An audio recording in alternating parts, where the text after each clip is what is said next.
വരെ count monitor ചെയ്തിട്ട് admit ചെയ്യാവൂ കേട്ടോ.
Good evening, Nanma ma'am. Welcome to the meeting.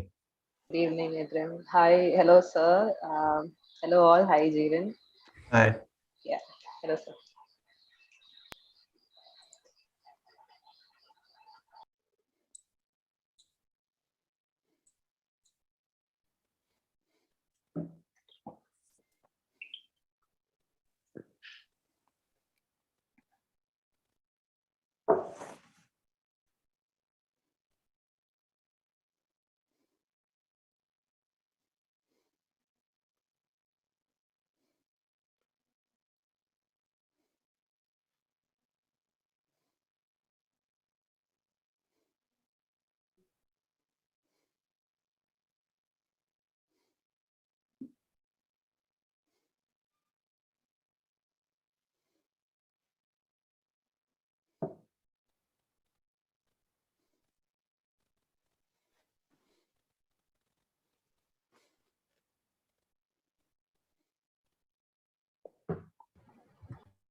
Good evening, James. Welcome to the meeting.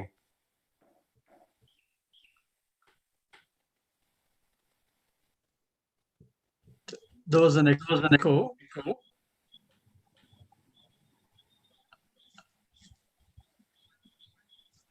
Can you hear me? Yeah. Okay. I can see an echo coming back. Yeah, there seems to be a feedback. Okay. Sohan, good to see you. Hi, how are you? Oh, well. Hello, sir. Hi.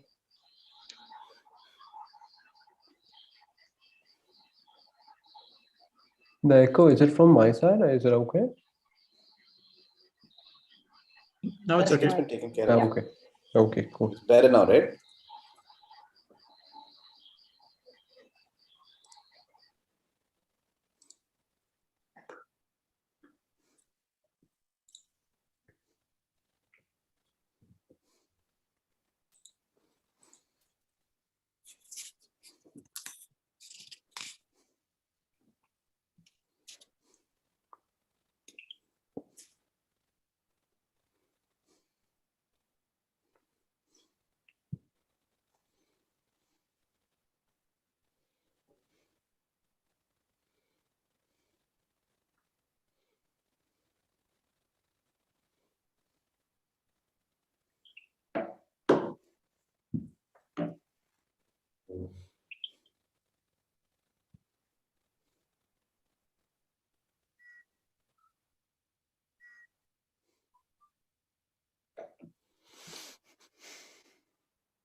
Good evening, ladies and gentlemen. I'm Amrita, your host for tonight, and welcome to Arise 2021. Arise is an event series conducted by IEEE PI Kerala section in association with IEEE Kerala Young Professionals. It is a week-long extravaganza comprising today's panel discussion, webinars, competitions, and so much more. First, we'd like to welcome Mrs. Sharda Jayakrishnan, the chairperson of IEEE Kerala section, in order to inaugurate our event. Ma'am, if you would please. Yeah, thank you, Amrita. Thank you, everyone. This is a great program to be part of. Arise. I understand. Just to give a background, I thought I must speak about PI and what Kerala section had been trying to do in this occasion. I know everyone is waiting for the panel discussion, but preamble would be great. So maybe around 6-7 years back, there was this thought for IEEE Kerala section that the young budding engineers that are coming out of college, they should also be brought to the path of entrepreneurship and to know that whatever ideas they have could be probably utilized to have their own enterprises. So this was how the innovation and entrepreneurship promotion group was formed. And it took off for some time, and then there was a lull in between. And it was actually last year that we got a kind of revival with a lot of people, lot of programs and meaningful engagements with primarily our student members and whatnot. We never thought that this is going to be a huge force. Now I see every student engineer, whomever I interact, is either a CEO or a COO or a CTO of a startup of their own. So that's the kind of growth that has happened in the total Kerala sector also. And I'm so glad to see many pioneers who are sitting here as part of the panel.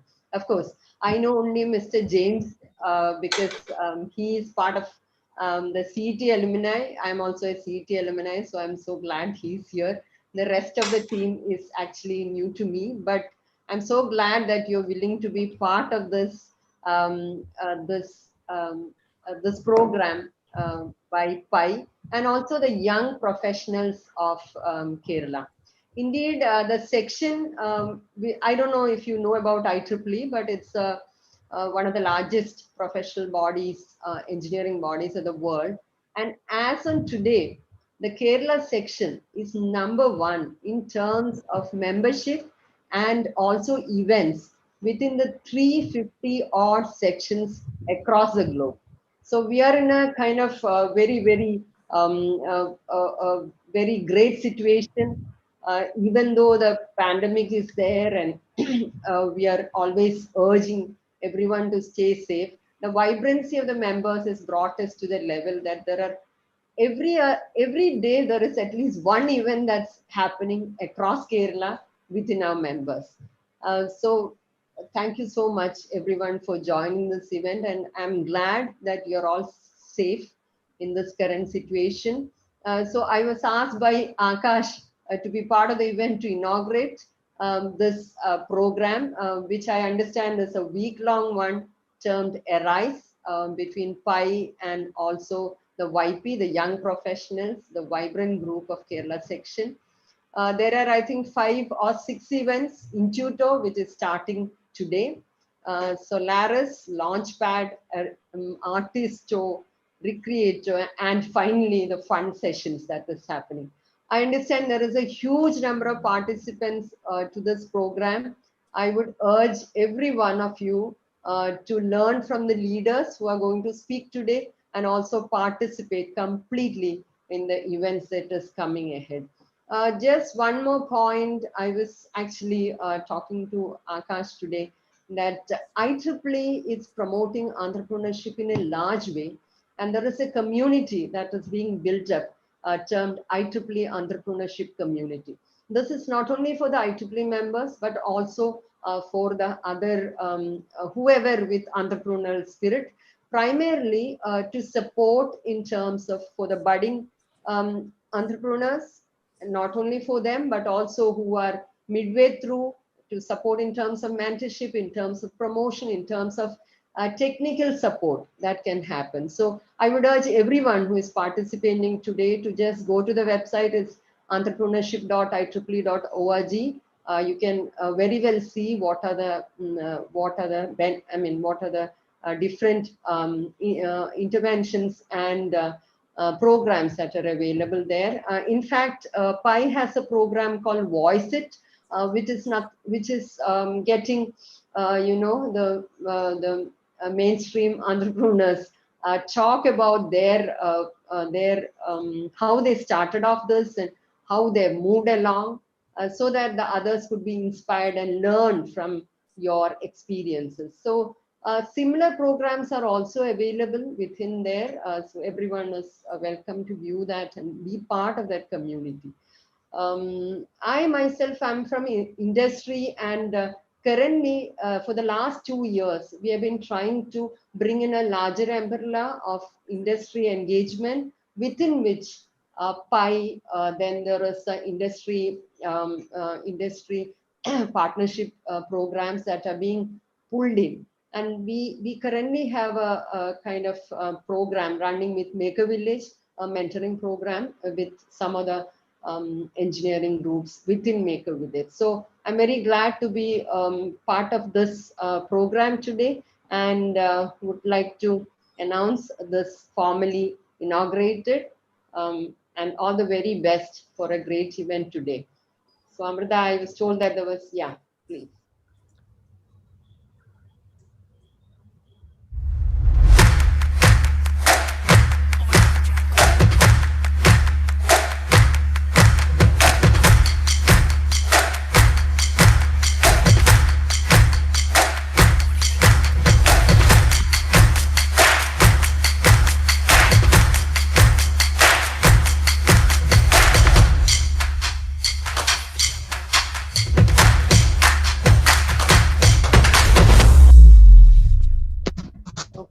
all the very best for the events. And over Thank to you so you. much, ma'am. Thank you so much for your kind words and also for being here to support us in our event. Please do accept our token of appreciation presented in the form of a digital caricature.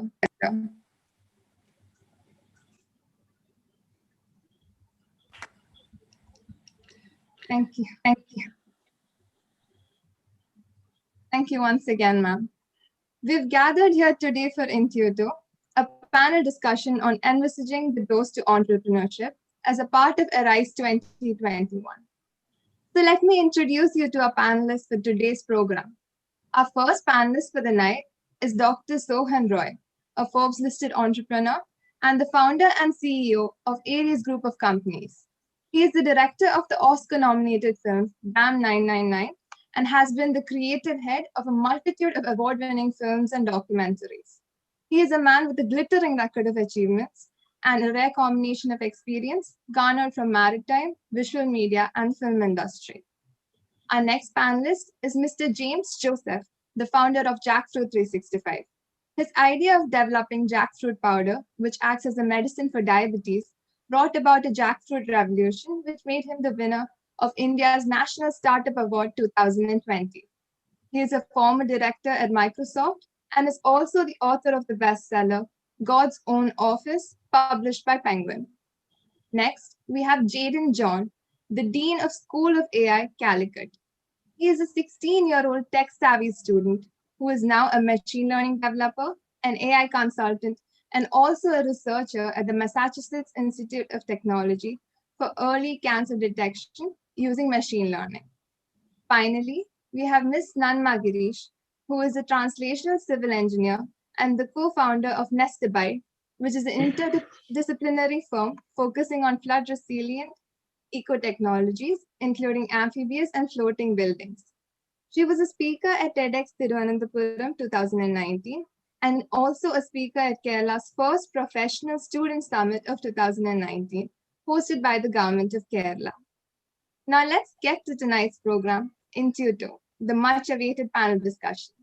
I invite Mr. Agrim Prakash, CEO of Idiotbox Media, a sports commentator, a political analyst, digital storyteller, and a voracious orator to moderate this panel discussion. Over to you, sir. Thank you so much, Amrita. It's such a pleasure, such an honor to be here with such an astute gathering, such an august gathering. I see that there are over 404 participants today. And, sometimes when I sit at such gatherings, I have a tendency to feel a little underqualified. But today, I feel inspired, to say the least, to be with such an august gathering. You read out such amazing profiles of all these people, Amrita, and I just want to say thank you that you pointed out that all of them had such great journeys of learning, of growth, of development. I'm sure there has been a sort of sense of inspiration that came. So if you don't mind, I'd like to take a moment to inspire the crowd with my journey as an entrepreneur, right? And with that in mind, I would like to share my screen, if that's okay with all of you. This sort of timeline will give you my journey as an entrepreneur. In 2010, I had the fortune of joining an engineering college and studying engineering. And it's at that point of time that I decided that I would like to do something different with everything that I'm doing in my life. And so my journey of making changes in this world started in the year 2010, when I decided that it's time for me to impress a girl. So like every engineer, in my first year, I went and bought a guitar. After that, in 2012, I decided, okay, I want to be a photographer. So I bought a DSLR camera and decided to start taking pictures. That didn't work out. So then I decided to do stand-up comedy. That didn't work out. So here I am from 2015, trying to be a serial entrepreneur, starting up, right? And if there's any of you who sort of have had the same experience like me, please do share your thoughts, feelings, and emotions in the comments.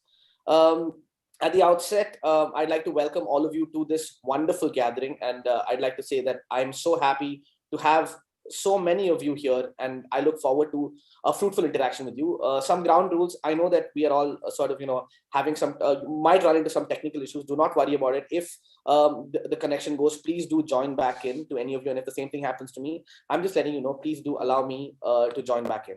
That being said, I'd like to open up the floor with a small question, and I'll be going individually across this esteemed panel to sort of get your insights into the life and lives of being an entrepreneur. So let me start off at the outset with Dr. Sohan Roy. There is a very famous saying in English which says, "Jack of all trades, master of one," or "Jack of all trades, master of none." But how does it feel to be a jack of all trades and master of all? No, I don't really think so, because I stepped into many things to make myself happy. That was the main thing.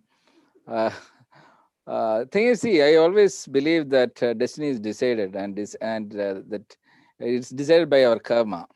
So in my experience, my life, I believe that 90% of our future can be designed, and that means our destiny can be decided by ourselves. We properly plan it. So this is what exactly happened in my life. How I got into all these things is, I won't say that it is all accidental, actually, because I am from a teacher's family. Both my parents, my brother, sister, they are all teachers. But those days, we had no other choice. Either we need to, after my +2, those days it was pre-degree. We had to join either medicine or engineering. So I was good in maths, so I was supposed to join engineering. But my wish was to go get into the film industry. But unfortunately, those days, there was no mentor for me to guide me to get into some film institute or something. So I had no other choice. I had to follow the instructions of my parents. And my brother was a naval architect, so I became a naval architect. I followed his footsteps. But my parents were retired, so I know that they were not able to take care of my studies. So I had no other choice. I had to find out my own way. So I started a small business in my university itself. It was a dry cleaning center and a typing center. So I had to work every day after the classes, 2 to 3 hours. I had to work for that one, but I was enjoying it, because it brought me a lot of money, actually. In fact, I was like an Ambani those days in my campus. So I was the only one those days. I still believe with a bike, and everyone borrowed money from me. So I was so happy that I had to, even though I was sacrificing my prime time for some job, but that entrepreneurship started from there. So naturally, I really enjoyed it. So I thought that after my studies, I can do something, but as an entrepreneur. But my priority was to get into the film industry, because I know that it was too late to join the film industry. So I chose my profession as profession in the merchant navy, so that 6 months I can work, and 6 months I will get a break, so that I can work in the film industry. That was my plan. But unfortunately, from my first trip itself, that ship had a fire. I was the only one escaped from the engine room. Oh. So it was a second birth for me. So it was an accident. So I was forced to take a land-based job. So I went to Middle East. So immediately within 1 year, the next accident happened. But that is nothing else. But I got married during my first vacation itself. So, and again within 1 month, 1 year, next accident happened. I got children. It was twins. So one by one, so accidents happened one by one. It was it was not designed by myself. Destiny brought those things. But normally, I used to enjoy a lot, because I told you, happiness, how to bring happiness to the life. That was the goal. So we used to travel a lot those days. But once I went to our annual vacation was to Singapore and Malaysia. And when I came back, I checked my pocket. I had only 50 dirhams in my pocket. Then I realized that it is time to change my normal job. So it was the beginning of my entrepreneurship. So many happy accidents leading up to such a wonderful and exciting career prospect. What's interesting is a lot of the greatest inventions on earth. If you look at bubblegum, if you look at super glue, if you look at radium, right? All of these things were happy accidents. Even gravity, right? Some of the biggest discoveries of our time have been happy accidents. That being said, I would just like to take a moment to reach out to you, Mr. James Joseph, right? They say life begins at the end of your comfort zone, but most of us are out here seeking comfort, right? If there are 423 participants in this group today, I'm sure that at least 300 of them hope to someday work in a company as reputed and as big as Microsoft. So how did that transition happen? Or what was that one moment that led to the decision to leave everything behind and start up something in God's own office in God's own country?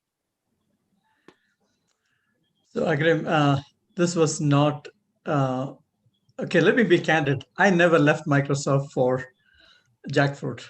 That's just a story. It's not the case. I left Microsoft to write a book about my journey back to India and back to Kerala. The intent, in fact, the two things which prompted me to do that, and that is relevant to this discussion. Okay, that was in one was in 2010. I gave a talk at the CII South conference in Kochi, where I first time, I made it public that I actually operate national role. Even though my office was in Bangalore, I was operating from my home in Kerala. That's the first time I made it public that, okay, I operate from my home in Kerala. Okay. And that time, Chris Gopalakrishnan was the CII South president. He heard me saying that. Okay. So later on, he stopped me and said, okay, James, I wanted to come back to Kerala, but I am stuck forever in the metros. Okay. You have done that without compromising your career. Why don't you, document this so that more youngsters will get the courage to come back to their hometown. Okay.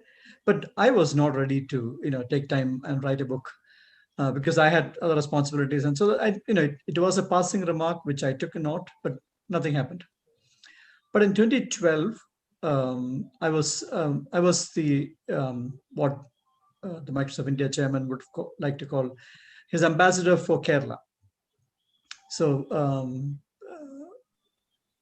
Bhaskar Pramanik was the chairman at the time, and then for Kerala Government Interface, he wanted me to be his representative for Kerala. Okay, and during that engagement, there was a meeting with NASSCOM Executive Committee, which was in Trivandrum. Okay, and as part of the program, there was an interface between final year engineering college students and the NASSCOM leadership, which was in Trivandrum. Okay. And I was sitting in the front, and then, the NASSCOM chairman at the time asked, there were around 700 final year engineering students. And these are the, NASSCOM CEOs. So all the big recruitment companies in India are there. So all the youngsters are, ready to look up to the CEOs of the companies they would like to work for. So the NASSCOM chairman at the time asked, how many of you would like to work outside Kerala? And 70% of them raised their hands. They would like to. How many of you would like to work for IT industry? 70% raised their hands. How many of you would like to work outside Kerala? 70% raised their hands. So later on, we had an interaction with the chief minister and then their cabinet at the time with the NASSCOM leadership. And the NASSCOM chairman made one comment that if 70% of final year students from Kerala go out of Kerala every year, God's own country will become God's own nursing home. There will only be elderly in Kerala. The youth will go, and that'll be the end of Kerala. Okay, he said. But then CM at the time said, look, it's not like they want to leave Kerala. They can't find a job here. That is why they want to leave Kerala. Okay, so if you guys set up offices in Kerala, they will find a job here, and then they will decide to stay in Kerala. Okay, but then at the time, there was one comment that, okay, look, we can't start a company here because to hire freshers or young graduates, you need middle-level managers who's got at least 10 to 15 years of experience who can hire and train them. So someone with 10 or 15 years of experience can train 10 of them. Okay, so Kerala should find a way to attract the Malayali middle managers who are working outside Kerala to come back. If they ask, I want to come back to Kerala, then we have no choice than to provide them an opportunity to work from Kerala. So we will have an office here, then we can hire them. So you were talking about the insight from Chris Gopalakrishnan and from the NASSCOM leadership at the time that, okay, look, for Kerala to keep its youth here, young Malayali managers needs to come back to Kerala with their own company so that then they can hire fresh graduates and work from here. So those are the two data points which led me to take a break in 2012 to write a journey about, I am a middle level, somebody who worked in different parts of the world, eventually coming back and working from Kerala and made it work. And in fact, I won the highest award at Microsoft while I came back and worked from Kerala. Okay. So I proved that it's possible to have a professional life without performance issues, and have a good life back in your hometown. So that is the rationale for me to take a year off to write a book about my journey back to Kerala, and that is why I took a time off. But it just happened that I wrote that book just looking at a jackfruit tree, and then I'll come back to you about jackfruit later on. So that is how I ended up starting something on my own. So exactly, from job seeker to job maker, that has been quite the journey. And I think the most interesting thing about your journey, Mr. Joseph, has to be the fact that you were doing work from home before work from home was cool all those years ago. So it's really, really cool. Which is, and the most important take back being that everyone loves a good story, which brings me to the most sort of interesting story here in this panel, and that is the story of a young high school dropout. So from one dropout to another, fist bump, buddy. I'm so glad that you are going out there doing what you want instead of what somebody else has sort of decided for you or somebody else has pitched for you. That being said, Jaden John, my question is, there is a very famous quote by one of my favorite authors, Mark Twain, who said, I was born intelligent, but education ruined me. If you could take a second to gander at this particular concept, what would you say?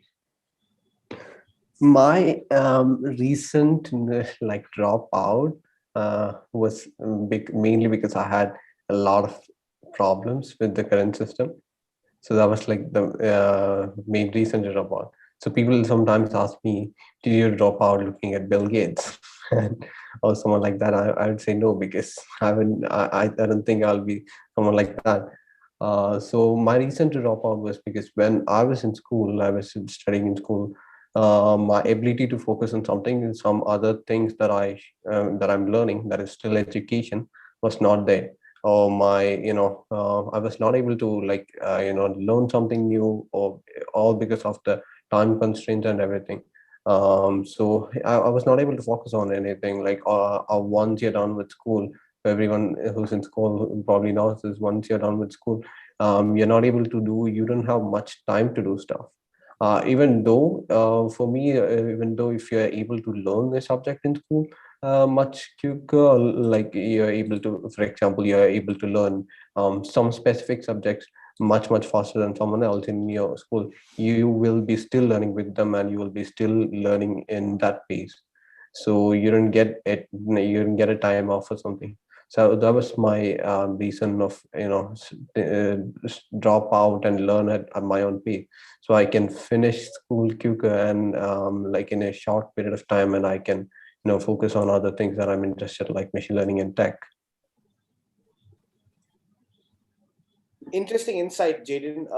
And what you said about sort of taking time out and learning these new things, right? There are so many new ideas, there are so many new concepts that that have come up in the past, say, 10 or 20 years. In fact, if you were to go back 30 years in time, the word intersectionality would not have existed in the dictionary, or the word interdisciplinary would not have been as commonplace in engineering as it is today, or the word translational engineering is not something that would be something that anybody understands. So what does it feel like, Ms. Nanma Girish, to be carving these new frontiers, to be sort of reaching out to these new, venues where you are sort of bringing multiple facets of engineering and entrepreneurship together? Hi, hello all. First of all, thank you for having me, and thank you for the question, Agrim. Please call me Nanma from next time. I've given such a beautiful name, so it doesn't go to me. It should be like that, no? So yeah, so for the question, translation engineering. So I was just an average student, and I was brought up like similar way. Like I quote you, Agrim, in one of your interviews, you said that my parents asked me to take engineering, so I took engineering. So somewhat similar. My parents asked me to take engineering, I took engineering, which ended up in a good way. That's fine. And then I did my master's because teachers asked me to. So I always wanted to, become a lecturer or a teacher, which is a, normal societal job for a girl from a middle income family. So that was my only dream, and I was doing that perfectly. And until I got to join Masters in Translation Engineering, which is an interdisciplinary engineering master's program in Barton Hill Government Engineering College. So it is based on the theory of from theory to practice. That's translation engineering. So it's more like practical engineering, applied engineering. So that's where the fun started. So that's where I got to meet lots of people, places. I mean, was exposed to so many opportunities. I mean, I found out that there are people who exist who actually do something good, meaningful for the environment and for the benefit of the society, and gets a profit out of it. So that's good, because mostly environment factors or like projects related to environment is an NGO project, something like that. So until that day, I was not I was not looking forward to another job or something like that. I was just concentrating on this lecture program. And finally, when this translation engineering, this interdisciplinarity, that came into my life, it changed everything. The perspective, it changed its perspective. It's like nothing. Again, I'm quoting you, Agrim, in the interview you did with IEEE only. I guess you told about interdisciplinary team. Like if you can't just design with one person or anything. You can't just design a product or a service with just one person. There's always an interdisciplinary team. They will. This is just a program that will acknowledge that. So my friend, the co-founder of Nestabed, Ben, I think he's here. Yeah, he's electrical engineering. So we all studied in one class from different backgrounds: civil engineering, electrical engineering. Until that day, we used to fight, like civil versus mechanical. We used to fight, right? So until that day. But when we came here in this class, we had civil engineers, IT, electrical, agricultural engineers. So everyone was there in a class working towards a solution that for a problem, for a societal or an environmental problem. So that's where the concept started. And once I got rejected from my dream job, I took the entrepreneurial path. And so obviously my likeness towards interdisciplinary team and environment, and especially the water sector, that made me co-found Nestabed. Yeah. Thank you, Nanma, for that wonderful and insightful, look into your journey. One interesting facet that I noticed in this panel and in general, like if you look at it, there are 416 participants today, and a good chunk of them are either engineers or on the way to being engineers. And in fact, this esteemed panel of 4 that is in front of me, it can be safe to say that, including you, Jaden, all of you are engineers in one sense of the term or the other. If you look at any field in the world today, at the forefront of those themes or those ideas have always been engineers. And engineers seem to be taking the lead, whether it comes to entrepreneurship, whether it comes to politics, whether it comes to science, or any sort of field in the world. So my question to you, the panel in general, is why is it that you feel that an engineer is probably best poised to deal with any and every challenge that is being put forward to them today? I would like to start with you, Dr. Sohan Roy. Why do you think it is that engineers are doing so well? That's my simple question. If you look into our group, various group, I think most of our staff, they're all with engineering background. Either most of them are engineers or diploma holders. We are right now in almost 16 countries. We have office and the culture is almost same. But the atmosphere what we have created is we made sure that the average age of the company is 28, so that the mindset of the company never changes actually. So every year we take fresh graduates from these campuses, and we maintain that 28 age of the company. Unfortunately, the COVID made us increase it by 1 year this year. Now it is 29. We need to bring it down actually. But the thing is, because right now almost 56 companies are under Aries Group. These are all, most of the things are all creative jobs. Actually, the engineers, I think, they got always the engineers, most of the, because we purposely identify certain creative people for this kind of projects, because they are more reliable than others. Because I don't know why it is like that. If you ask me, I don't know. But engineering background students, they have this upper hand. If they are good, because generally what we do is we take the cricket team captains from various campuses. They are very good team leaders, because they have the decision making skill. Because in cricket, every ball you need to take decisions actually. You need to create your own team. You need to have the analytical mind. the crisis management, every situation changes. So if they're very good project managers, so if you give any kind of new task or something, we make sure that then we are it's quite guaranteed that it will be a successful thing. That is our experience. So I believe the engineers got that upper hand because of the basic that engineering skill basically. But we are quite happy that we are running an engineering-based institution, and we have an R&D department also. In the R&D department, already we almost 250 new innovative products we have developed. And most of the products actually, there is an engineering hand behind that one. We still believe that even in the medical field, if you look into it, because we are in the medical field, but whenever there is an event happens, I go there and when I address the doctors, I used to tell them that more engineers are working in the medical field than doctors. Because if you take any medical product, there is an engineering hand behind that one.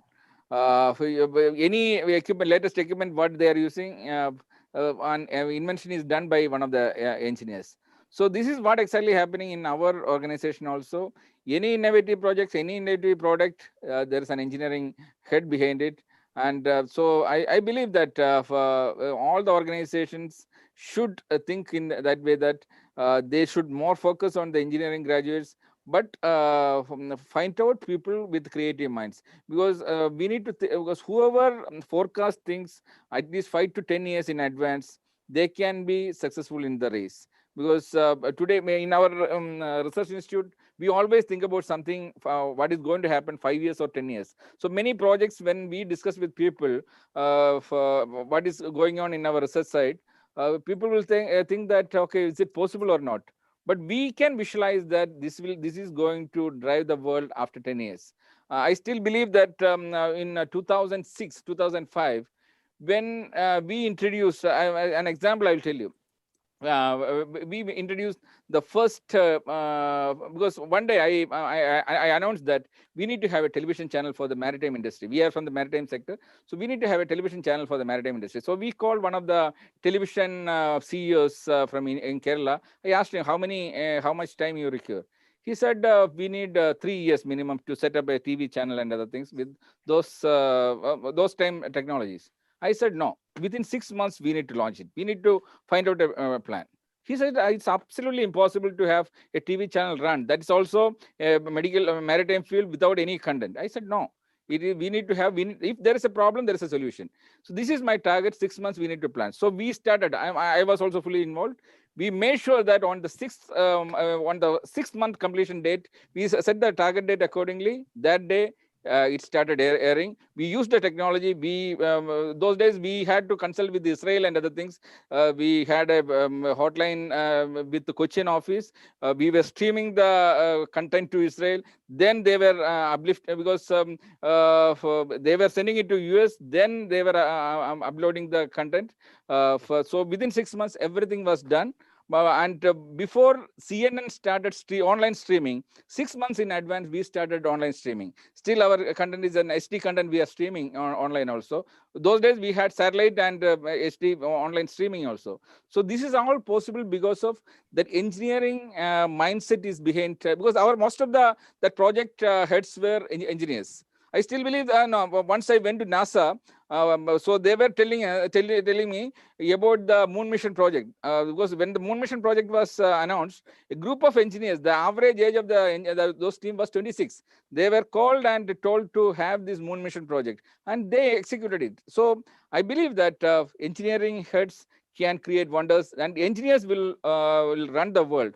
Many engineers today, what they are thinking will happen within 10 years. And when it becomes a product and it becomes a commodity, a common man's product, then only we realize that the importance of that product. But for some engineers, they thought about that product long back. It's interesting that you should mention that engineers will run the world, because suffice to say, I dare argue that engineers do run the world. If you look at some of the top 10 Fortune 500 companies in the world, if you're looking at Google, if you're looking at Microsoft, if you're looking at HCL, if you're looking at any of these companies, right, that you see a common pattern emerging. Most of them seem to be Indian engineers. And Mr. James Joseph, as somebody who sort of worked in that field and worked in that industry, why do you think it is that Indian engineers seem to be doing better than any other engineer in the world? Do you have any insight on this matter? So when we were in the US, this is something which we discussed, and how come this major Indian professionals, what I call the professionals, moving from India to the US and around the world. In fact, as soon as we came out of college, that was a trend which we were what I call, it's like what Tom Friedman would call, this is like a champagne bottle which you are shaking and then you open the cap, and that's how we all moved into the world and started taking roles. Okay. A fundamental reason for that was there was an IT boom, there was a technology boom, which required fundamental mathematical skills. Okay, and that, like Sohan mentioned at the beginning, I was good at math, so I ended up in engineering. So all those who at that time got into engineering were good at maths. So let me.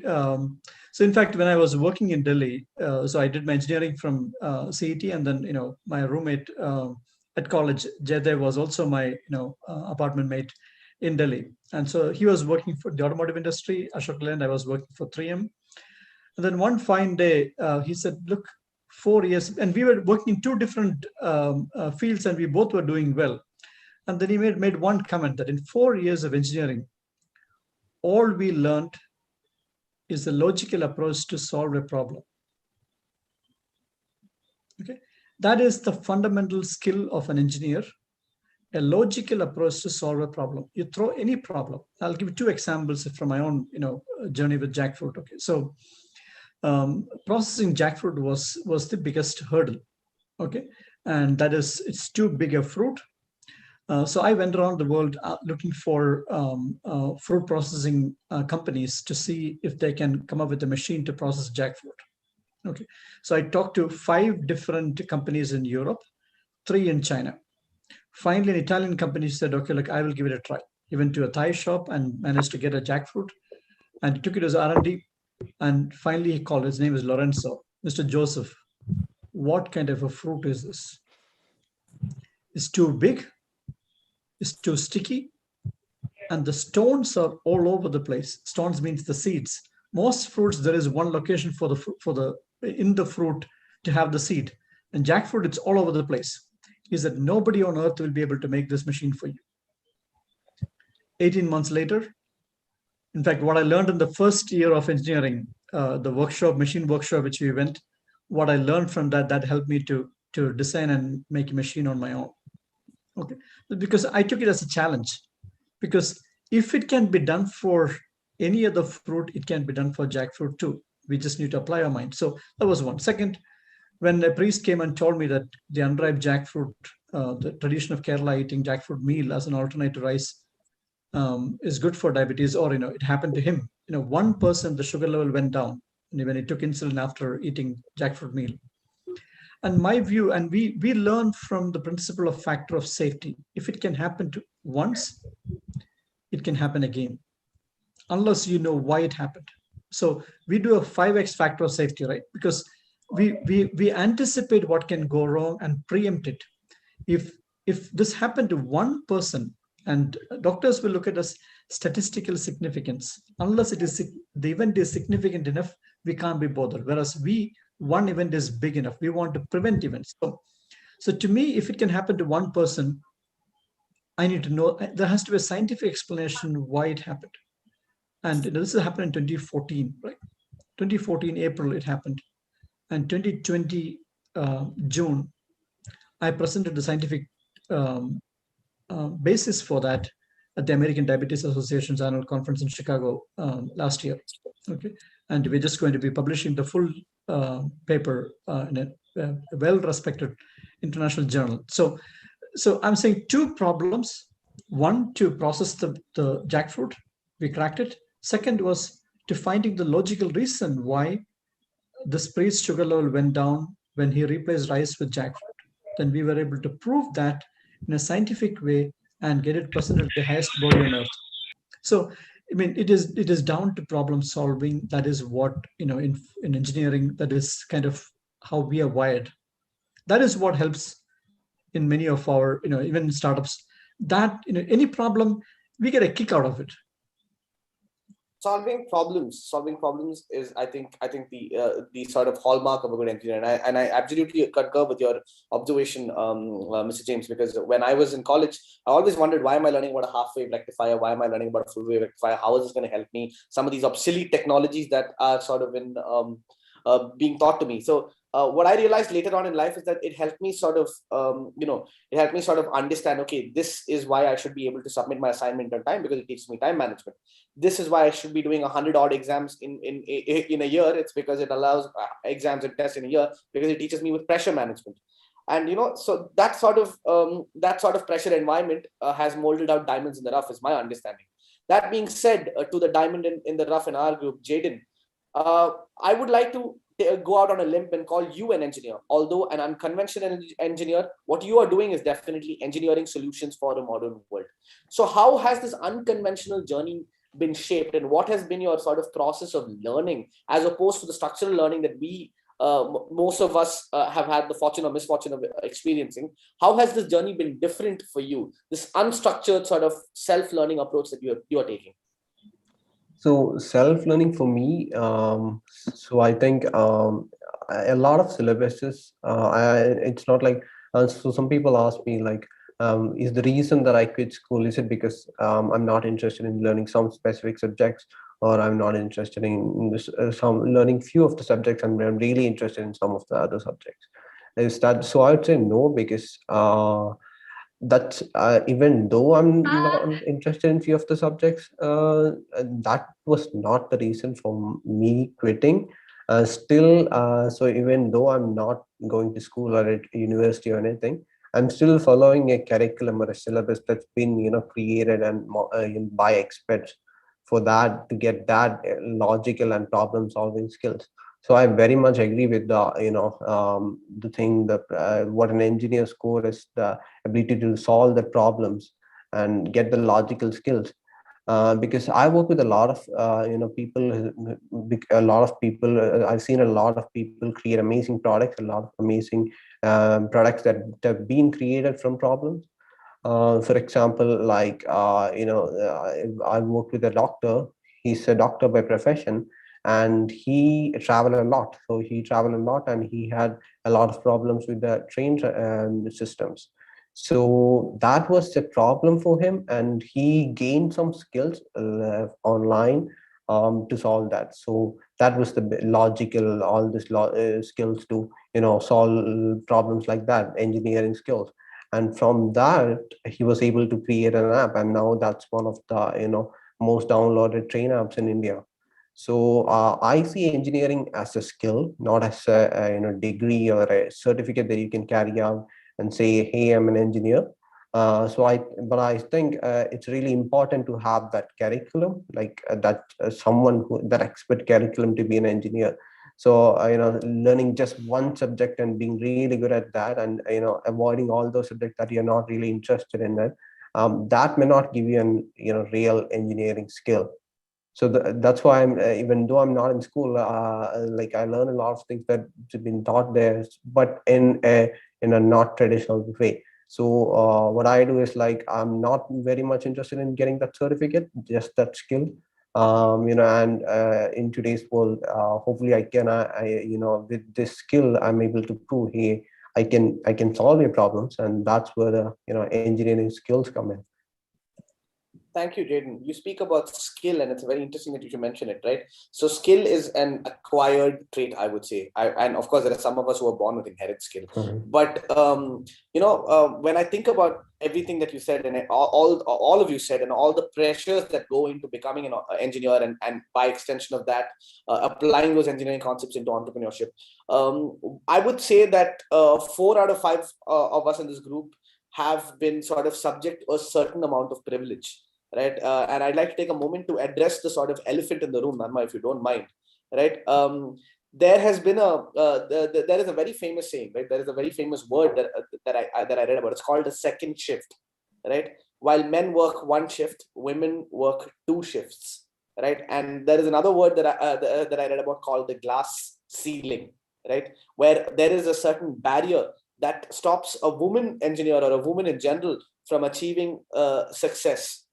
What has your experience been as an entrepreneur when it comes to the second shift and this glass barrier, this glass ceiling? Wonderful question. I was hoping that you asked this. Yeah, for the second shift, always, again, a girl from a middle income family always has a lot of, questions. Always, everyone will ask you questions.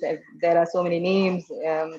In this particularly in a conventional setup, in a STEM field, doing an unconventional job. So it's like there are so many people I wanted to satisfy, maybe until to the day I thought that it's enough. Don't satisfy anyone. Like, don't convince anyone. Just follow your passion, your interest, and happiness in your life. So that's that. So that's the main reason why I could, I stopped explaining myself. I started doing things. So everything. After like one day, I was preparing for TEDx talk, and the other day everyone was saying, "Why are you doing this? Why are you even doing this TEDx talk? There's nothing you can show." Yeah, but I got a chance. I could break the ceiling, break the glass ceiling, maybe. And I did that, and watching that show or program or that talk, everyone is proud. So from the word Hungary or Tandedi to, everyone started saying, Midiki. So it's like, okay, all right, fine. So that's how you change the barriers, I guess. And for the second shift, again, I don't actually explain it to anyone anymore. I stopped explaining. I stopped convincing. I started doing what I can do, and so many. But there are, the family and cousins. There are so many people who wants to do the same thing with the same vision. So they joined me, and what I could give them was my knowledge. So I always wanted to be a teacher, and I didn't get the job. So I used that opportunity to teach them and pay with my knowledge. So that's what I started doing. So I would say ruin is a gift. Ruin is a road to transformation. So all the negativities in my life, I took it, took it as small prizes that you can one day present in a TEDx talk. So that's how you can change all these things to something positive.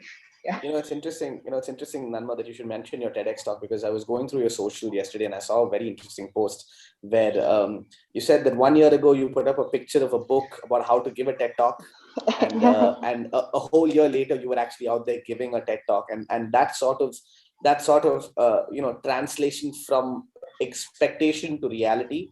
I think it's inspirational. For those of you who haven't already seen it, I suggest you to take a moment to go and check out Nanma's wonderful TEDx talk given at TEDx Trivandrum. Wonderful topic. And also, in the interest of time, if anybody has any questions that you would like to ask these esteemed panelists, you can directly DM me to my chat, and I will be more than happy to sort of ask these questions for you. That being said, one thing that I've noticed common as a theme amongst all of you has been that there is a sense of passion in what you do, whether it's coming back to God's own country and setting up God's own office and taking God's own fruit, jackfruit, and converting the superfood into a medical miracle, or it's dropping out of a conventional high school to go as far as the mecca of engineering at MIT and do a research project there, and then going to sort of start up in a field that is way ahead of its time, artificial intelligence and machine learning, or if it's donning different hats from building the longest snakeboat ever to designing a $1 billion movie idea, or building sort of houses that float, right? All of you sort of have followed your passions, dare I say. I would like to ask you, there is a saying that I live by, which is one for the stomach, one for the heart. Now, those of you who have had the fortune of doing one for the heart, how is it that you're translating it for these young entrepreneurs who would like to someday sort of, build on their careers and build their careers around entrepreneurship? How do you find that balance between one for the stomach and one for the heart? How do you make sure that you're able to stay passionate while also sort of paying the bills? Anybody can choose to answer this question. Anybody want to jump in on this question? Yeah, see, right now we are on the backdrop. You can see an FISM. FISM is my industrial doctorate project. It is called Efficiency Improvement System Management. For the last 7 years, we have been following the system. Our entire group is following system. This is to how to improve your efficiency by on a principle called 1:1:1. One for your body, one for your mind, and one for your karma. Your 24 hours you divide into 8:8:8. That is a basic principle. So there are 200 efficiency drain holes we identified. We developed a system how to plug it. Each one can plug it by themselves. So that is what we trained them. So when an individual changes, the division changes. When the division improves its efficiency, the company's profit increases. This is the way it works. So right now, what we are trying to do is we are trying to give this because we developed it's our research product.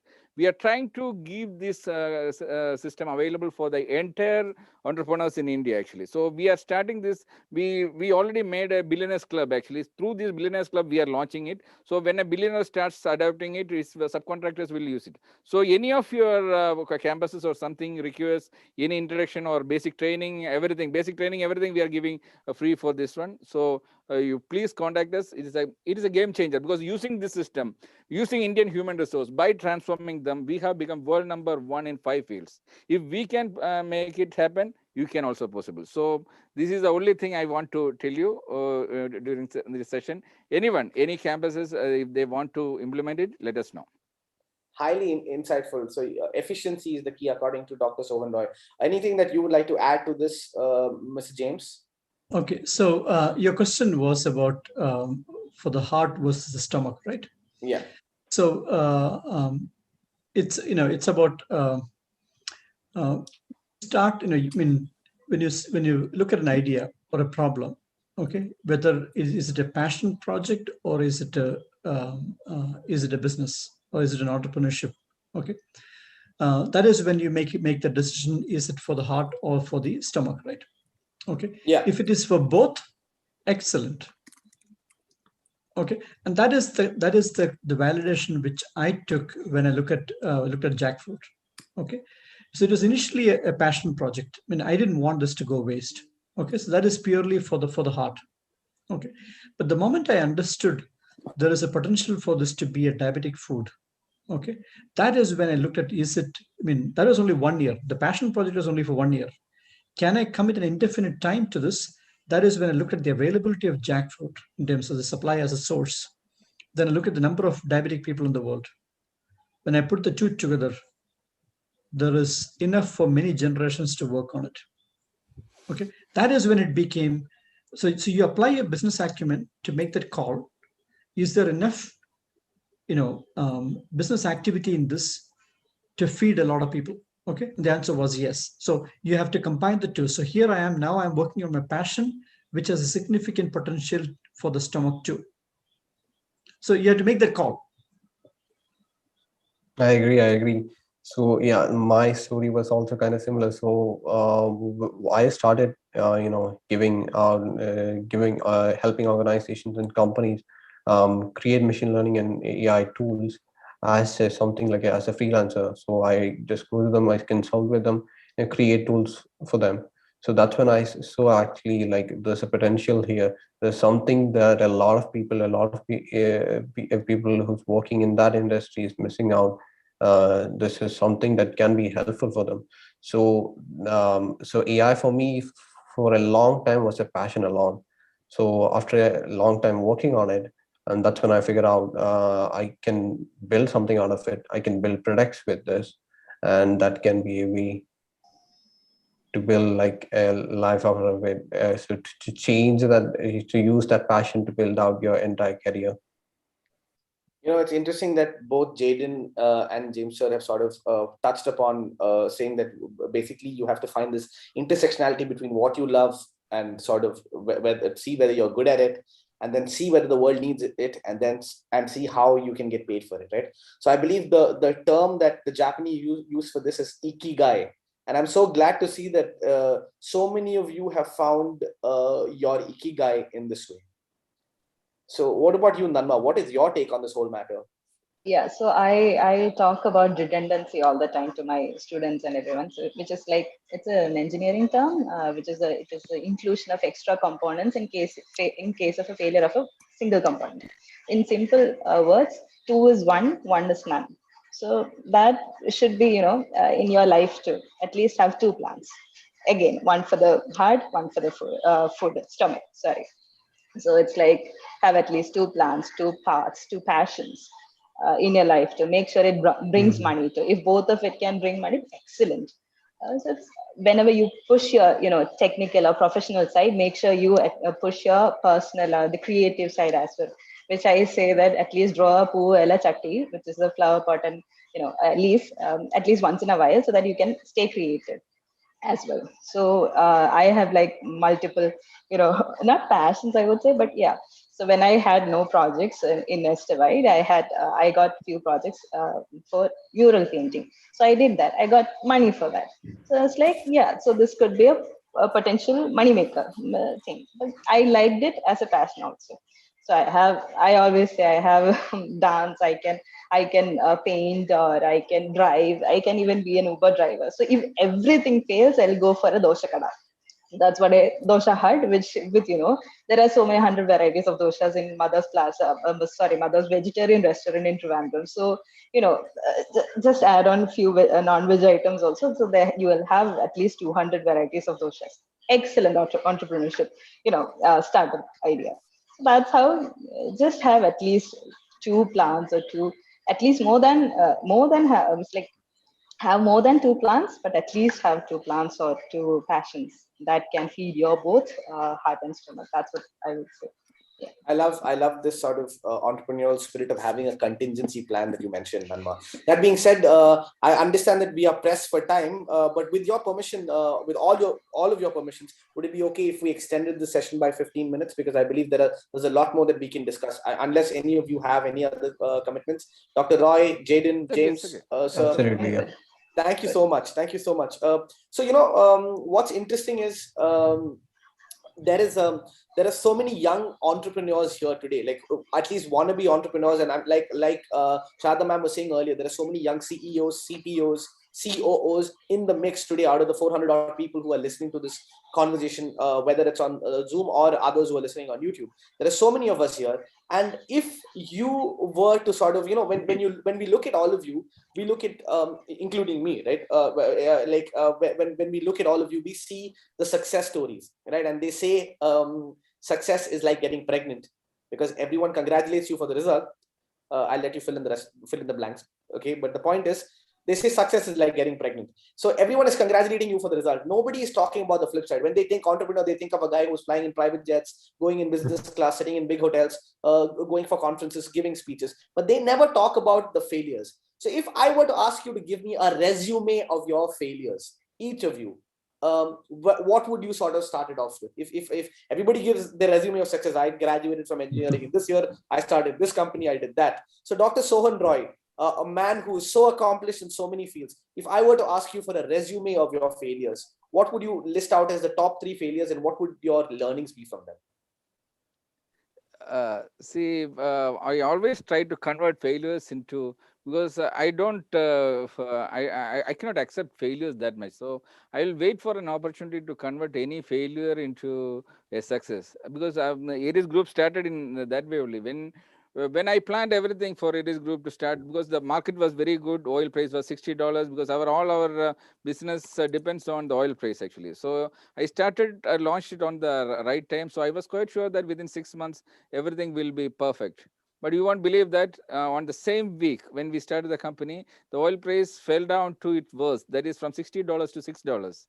That was the worst fall in the history of petrochemicals actually.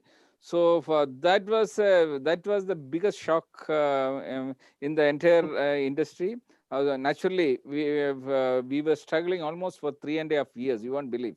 I could not take a ticket to Kerala in this 3.5 years. On the 4th year only, because after 2 years only I could take my first salary. That was the condition. Market was such a bad situation. No money was in the market, But and many people told me I took a wrong decision by starting the company and other things. But I took it as a challenge. I made sure that I will come out of that one. So keep on putting pressure on that one, and I converted it. And so we started from the worst phase. So it gave us a lot of confidence actually. So now today, if you ask me what is my main strength, I will say that confidence. Any fall I can get out of that one.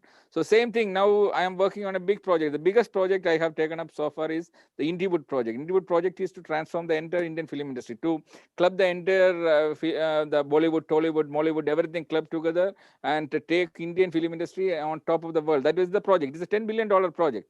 So the entire research project is 5 years. Everything was going smoothly because one of the vision is to export Indian content worldwide to conquer the world market. Today, Indian movies are making more money in China than in India. So that way, one by one, different countries we were exporting it.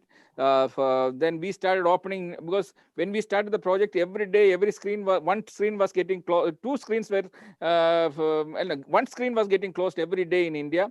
That we turned to 2 screens opening per day. Even in Trivandrum, this year end, you will have more than 100 screens from 11 screens. When we opened this project, it was only 11 screens. We made Bahubali, we made the 4K, dual 4K screening in Trivandrum, which was an eye-opener for the entire industry in India. So the entire market was understanding the potential of film industry. So all of a sudden, the entire project is collapsed because of the COVID, because entire entertainment industry is now closed. We don't know, because it may take another 2 years to overcome this situation. But I am 100% sure that after 2 years, this failure, because right now we are going through a big failure, but I am 100% sure that there will be light at the end of the tunnel. Dr. Sohan Roy, I have to say from a personal perspective, I'm a big fan of your never say die attitude or never say never attitude, because I must have been 13 or 14 years old when you had sort of gone at Nehru Trophy Vallangali and at the boat race, and you had inaugurated Chundan, the world's longest snake boat. I come from a snake boating community. I hail from the village of Aranmula and Pathanamthitta, and snake boats and water are a big part of my life. And I go on the boat every Onam on the Tiruvonatoni, and I participate in the Vallam Kali and all of those things, to the point where I have sort of become the voice of Kerala's snake boating industry, to say the least, because I'm the only Malayali sports commentator who commentates about snake boating in English. And that, when I have drawn a lot of inspiration from that one, historic site that I had the fortune of seeing when I was 13 or 14 years old. I remember seeing a Chundan Vallam filled with women, which was one of its kind. I have to say it was such an inspiration to have have seen that. And I'm sure that, like you said, all of those failures, you looked at them as challenges and converted them into these realities and these success stories. At the end of the day, you win some or you learn some, and you've definitely taught us many lessons through your many successes and failures. What about you, Mr. James Joseph? If you were to list out a resume of your failures, what would you say?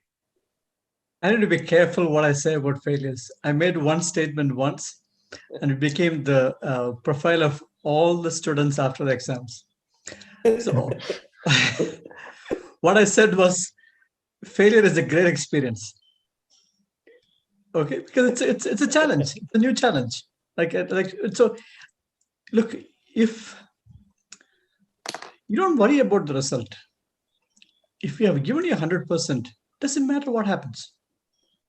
Okay, so like for example, when I started off, I had ripe jackfruit. Okay, as a snack. Okay, it was supposed to, I thought that would be the main driver, but it was an absolute disaster. But what turned out was the unripe jackfruit became the superfood, and that took off, right? I had both, but one of them failed, but the other one, it's not actually a failure. When I found out the other one is so much better, or there is so much more potential on the other one, I dropped the ripe jackfruit, because I had one patient from Gujarat who was supposed to take the unripe jackfruit and ordered the ripe jackfruit, and the sugar level went up. And I realized, okay, this is going to be a significant risk. Only Malayalis know the difference between ripe and unripe jackfruit. So I had to stop the ripe jackfruit, which, a lot of people are not happy that I stopped the ripe jackfruit. But I moved to unripe jackfruit because there was a significant bigger population out there who could benefit from it. So look, when you take a logical approach to solve a problem and the result is not what you expect, you have understood that is not the right logic. So you look for another logic to find the solution and you will get it, right? And a lot of people said, okay, you will not be able to prove that unripe jackfruit is good for diabetes. I took it as a challenge. And finally, when I proved it, in one of the aims, in fact, Medical Council of India, he said, okay, the reason why you were able to do it because you are not a doctor. If you were a doctor, you would have accepted that it is impossible to prove. Because you're not a doctor, you did not give up. And we've proved it finally. So it is, the harder the challenge, failure is not, it's not a failure, it's a bigger challenge. So the harder the challenge, the greater it gets in conquering it. Again, that's Mr. how you James, should see it. Again, Mr. James, I would just like to point out something that I'm a foodie. I mean, if it's not already evident from my very round shape, I'm a foodie. I love my food. So one of the most interesting things I've seen is you are a pioneer, for lack of a better word, because when about maybe 5 or 6 years ago, when you started out this venture, nobody was thinking about jackfruit as a superfood. And later on, I think in 2018 or 19, even the UN or the World Health Organization, or was it the Food and Agriculture Organization, one of them went on to classify, FAO went on to classify jackfruit as a superfood. And in 2017, I had the fortune of sort of visiting New York City. And, there was a trend going on where they were looking for meat substitutes. And today, if you look at the biggest meat substitute companies in the world, whether it be it Impossible Burger or Hungry Foods or Better Meat, Beyond Meat, one of which, by the way, was started by your contemporary, somebody who his name is Bill Gates. I don't know if you heard. Okay, so they have been focusing on this idea only since 2017 or 2018. And one of the biggest ingredients in making these superfoods, these meat substitute products, is powdered jackfruit. And you being so ahead of your time, so ahead of your curve, I'm sure that it is nothing short of an inspiration for so many young entrepreneurs here. That being said, young Jaden, I know that it's difficult for you to list out failures in this sort of illustrious career that you've had. So what would you say? Like if you were to point out one life-changing experience that you had with failure, what would it be? I think a lot of failures are yet to come in my life. But still, something, so, when we are building products, so when I started out my company with my team, and when we are initially trying to put out something, put out a product out there, the way we look at it is that should be something that should be helpful for people. So it's even if we launch something and if it failed, that's a really insightful data for us. So we see that as, like, especially as engineers, we see this data and we see this in a very, very, logical data interpretation way. So that data may be enough for the next success. So that data of how we failed may be enough, that data can be used for our next product. So we know where to market, where to sell it. So why it failed. So maybe that region was not good, or who we are trying to sell was not good. So that data, that insight that we get from a failure as an engineer is expensive data for us, expensive data for our company, and that's what we use in our next products and next tools that we put out. Spoken like a true engineer, Jaden, because you just said that data is the answer to all problems. And Jaden, I would just looking at you, I would like to say that I see a little bit of myself in you and all, but that would be an absolute lie. At your age, I was probably getting high behind a dumpster somewhere. Okay, so it's nice to see that the future, the biggest worry that everybody has is what will tomorrow be like. And if you are what tomorrow holds, and if anyone like you is what tomorrow is going to bring us, then I believe that there is a lot that we can look forward to. That being said, Nanma, there will be a list of failures that people can list out, but how challenging has failure been or to deal with as a woman, if you don't mind me asking? It's a No, yeah. no. I mean, it it was good. So I was a person. So I already told that I was an average middle person from an average middle income family. So my life was I always had this fear of failures. I always had this fear of failures. You have to be perfect on something or something else. Be at the front, do everything and everything. So that was me until the failure started coming in my personal and professional life. So by then I was starting to like the fear and the failure. And that's how I think I would say that even in my profession, failures are an inspiration. To be very honest, I can't say inspiration because I work in the flood and water sector. Sir, in your movies, Sohan Roy sir. Dam 999. I recently rewatched it last day, and it was dedicated to the dam failure, right? In Banqiao in China. So that is a failure which that was discussed to be called a black swan event. It is an unpredictable event with lots of consequences, very bad consequences and everything. So that being said, that is my profession: failures, analyzing the this. So fearing failures from loving, not loving, I can't say that, because again, working on flood sector, I can't say that. So analyzing failures, studying from that, that's how I changed, and this fear became something good. The poem by Khalil Gibran, he said that in the poem that river trembles with fear before it joins the sea, the ocean. Even though it came down all the path from the mountains through the villages and the forests, it was trembling with fear because it thinks that it is becoming no one. It will disappear when it joins the ocean. So the poet says that it's nothing that the river needs to take a risk of entering the ocean to find that it's not about disappearing, it is of becoming the ocean. So that's how, as a woman also, even even in my personal life also, that's how the fear of failures changed me. It is of becoming the ocean, not disappearing into it. Yeah. So it's interesting that you should mention this particular quote, Nanma, because to me, I think the biggest inspiration, the biggest example of what failure translates to is failure is experience. Whatever doesn't kill you only makes you stronger, they say, right? Or at least only makes you stranger. One of my most inspirational stories is from Thomas Alva Edison, right? He's one of my personal heroes, and Thomas Alva Edison was given the opportunity of making the incandescent light bulb.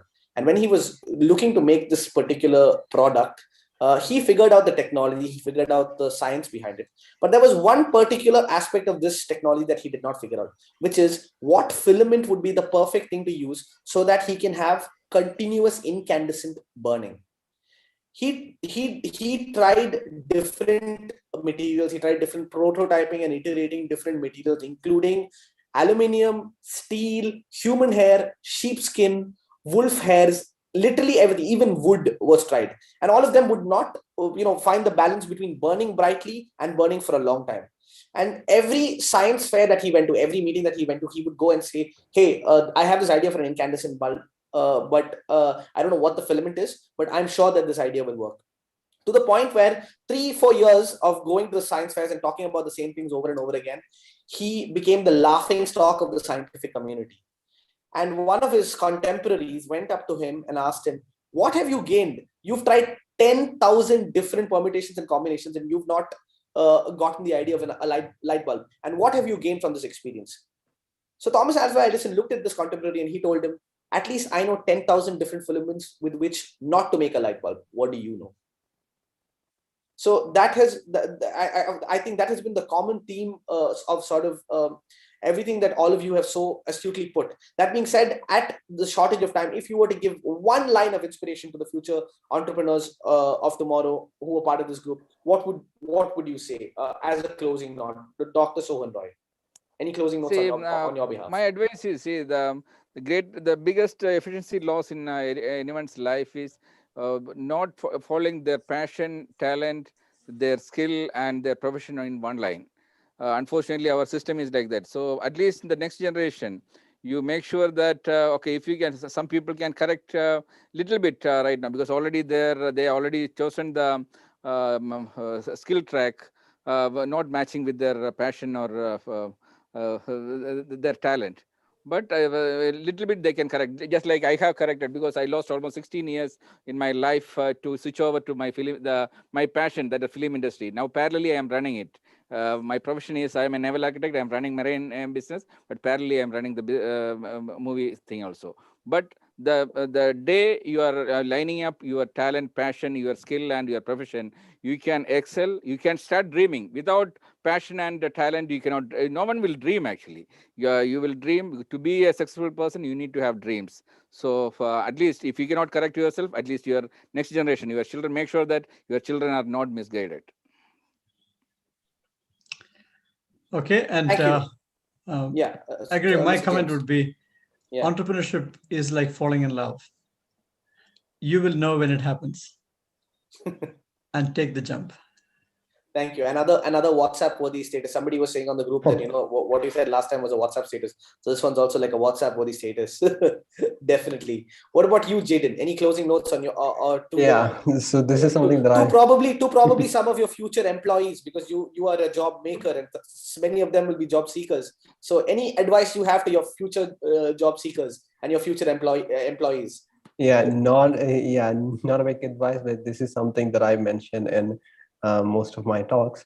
So when taking life decisions and the decisions that you take in a company is different. So like I said, if you fail in a company, if you fail building a product, at least you have the experience and data to fix it. So if you're taking a big decision that I did, like dropping out of school and doing something, I'm not telling that you should not. I'm just telling, try to have a lot of insurances, try to have a lot of backups, even because that's a big decision. It's not like you're building a product and if it fails, let's try with the next one. You will be losing a lot of time there, a lot of energy and everything. So to be honest, I had a lot of income, a lot of people insuring me. I had a lot of insurances before I dropped out of school. So that's something that I tell everywhere after people came to know about my dropping out. So yeah. So what you're saying is that if plan A fails, make sure that the other 25 alphabets in the English language come to your backup. Yep. And what about you, Nanma? Any closing notes? Yeah, resilience. That's all I can say, I guess. In my personal and professional life, I've been practicing resilience, and you will have lots of problems coming your way. And that's a short thing. And it's just that you'll have to come back from that. It's like man riding a lion. Entrepreneurship is like a man riding a lion. The man on the lion thinks, like everyone else thinks that he's got all together. He's so brave and all. And the man on the lion thinks that how the hell did I get on this lion, and how do I keep on going on from getting eaten? So I'm that man. So we are all that men, I guess, on the lion. It's just that be resilient, like tackle all the problems, come back. That's all. Yeah.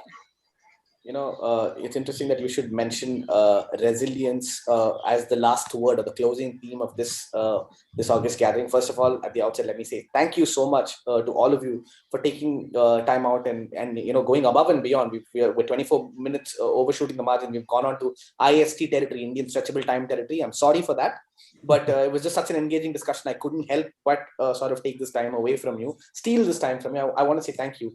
And Nanma, I think it's a beautiful note to close off on resilience, especially considering the current circumstances. We are in unprecedented, uncharted territory. And, we look at what is happening in the world and it has never happened before. I did not think in my dreams that I would be meeting somebody as experienced as Mr. James Joseph or Dr. Sohan Roy, or somebody as avant-garde as Jaden, or somebody as diverse in their application of engineering skills as Nanma. I did not think that I'd be meeting such an august gathering of people and I would be talking to them face to face and I would not even be wearing my pants. I did not think that that's what the world would be coming to, but here we are, right? I'm not even kidding, guys. I'm not wearing my pants. But that being said, when I look at these unprecedented times, I'm reminded of a poem that I read in high school. It says, and I'll never forget it. Whenever I think about all this, I'll never forget this poem because it's stuck to the back of my head. It was by, I believe, Alfred Lord Tennyson, who said, "Though much is taken, much abides. Though we are not that strength which in old days moved earth or heaven, that which we are, we are.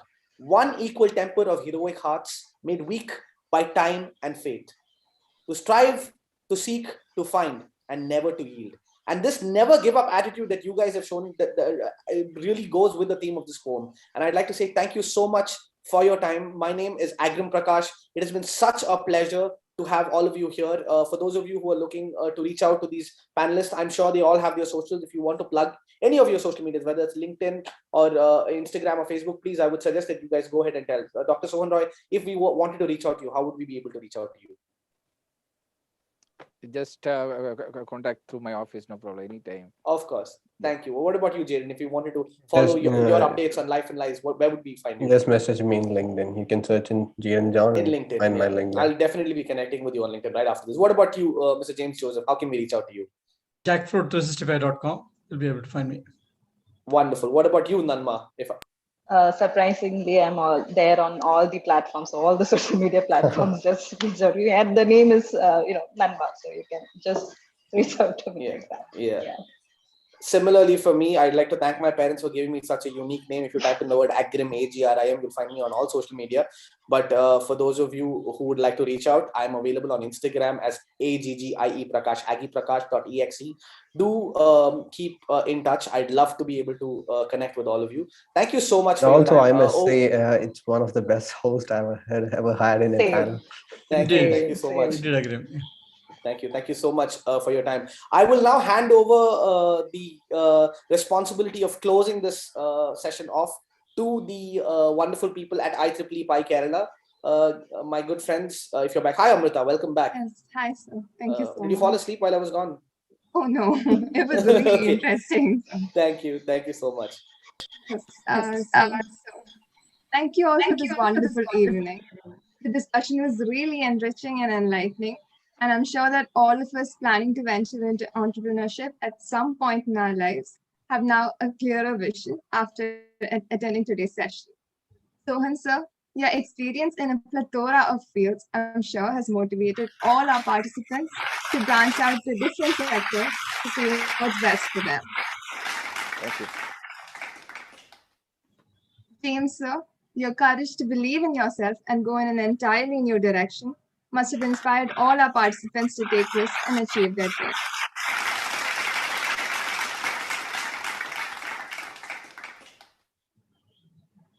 Jaden, seeing someone as young as you be an entrepreneur is truly inspiring, and I'm sure has motivated all of us to take our first steps immediately. Thank you.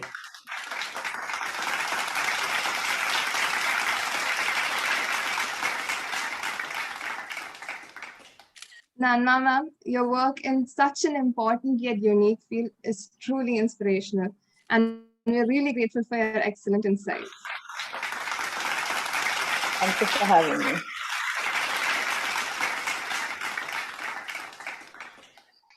I would also like to thank our moderator, Agrim sir, who made this entire event such a delightful and engaging experience. This panel discussion truly wouldn't have been complete without him. Thank you so much for having me. Thank you so much. On behalf of the entire PI team and the attendees, I'd like to invite Varghese sir to thank all our panelists here tonight.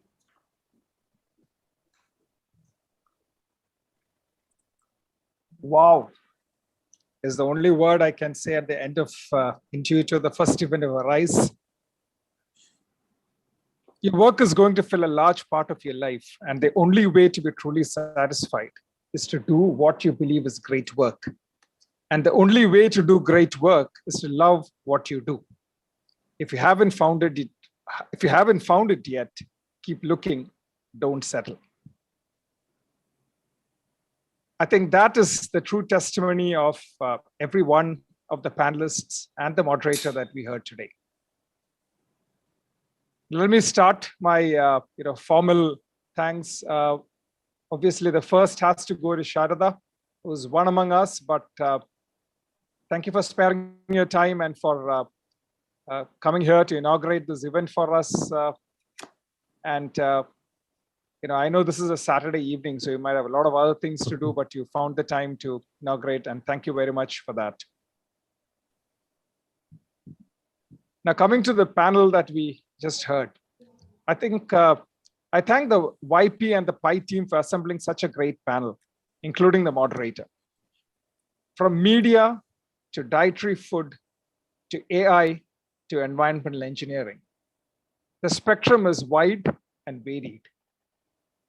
It was inspiring to me, and I hope that is inspiring to each of you.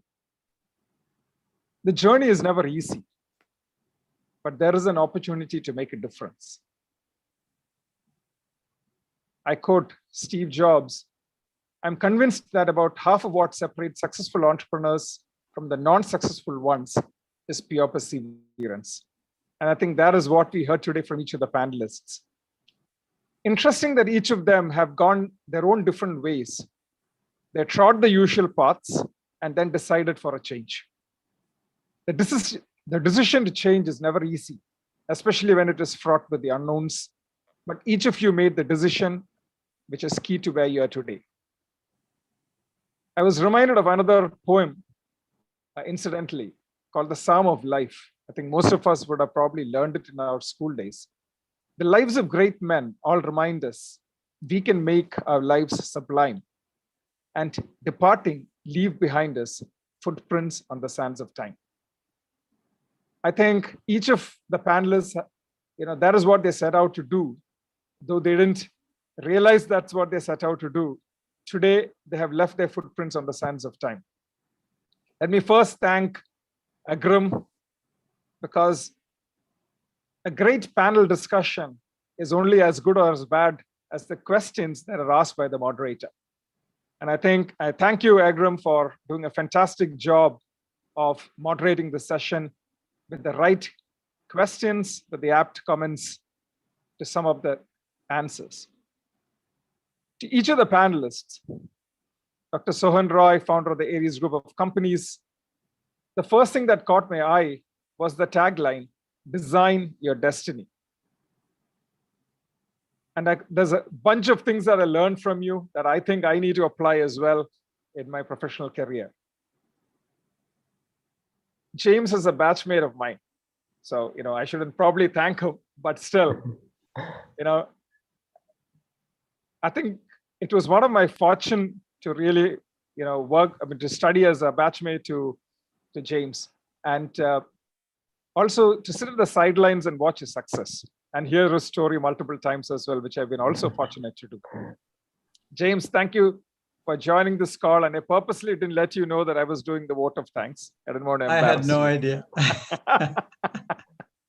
Thank you. Thanks. Jaden, I don't know what to talk. In fact, I don't know what to say. 16-year-old working with MIT professors. For all of us who studied engineering, MIT is the epitome of what an engineering school is all about. It's a dream for many, but you attained it even before you became an engineer yourself. And I know the class of what MIT stands for because I have been fortunate to visit the campus and listen to some of the professors, though it was more listening and not learning. And to work on something that is truly groundbreaking, which is creating a solution for cancer, is mind-boggling. I wish you all the best, but above all, thank you for your presence here in this panel. Nanma, founder of NestAbide. I was fortunate to listen to your TEDx talk because I happened to be in USTA where it was hosted. I heard a side of you then, but this is a truly different aspect of you that I heard today, along with your sense of humor and your focus. And like you mentioned, resilience is key. I think for humankind, for all of us, I think that's the one word that defines where we are today. That's the hope that keeps us running and moving. Thank you, Amrita. as you always, so for much. comparing the event. Thank you 400 so much. plus people, 330 plus people still standing is amazing for an online event, especially in these times when they are dime a dozen. Thanks to my own teams, the PI and the YP of IEEE Kerala section for conceptualizing the event and executing on the concept. It's been a great start. Looking forward to the rest of the events. I thank all the participants without whom this would not have been a success. And I hope that each of you will continue to attend all the events and grab as much of the learning as you can. Thank you. Thank you so much, sir, for Thank your you. Thank you, kind sir. words. Finally, I would like to thank all our attendees for participating and making Intuitive a great success. I request all of you participants to fill in the feedback form that we're providing in the chat right now. Thank you all once again, and good night. Thank you. Thank you.